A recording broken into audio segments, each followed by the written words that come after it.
Are you going in? No. Are you going to touch her? Why? Because it's good luck. I don't know if it is good luck. It's the Sea of Galilee. I think if you touch it, we're going to have an active love life for the rest of our lives. Here we go.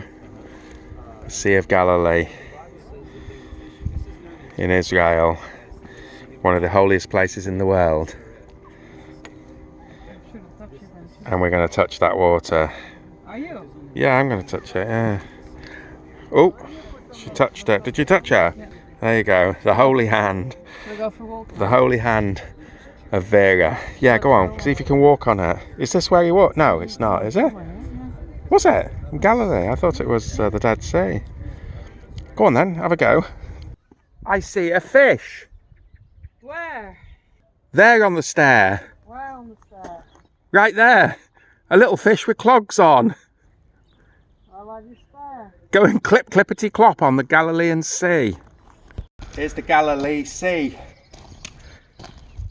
in Israel on the Jesus Trail today. Amazing sights. Got a few hundred miles to walk though. Let's go to the next one.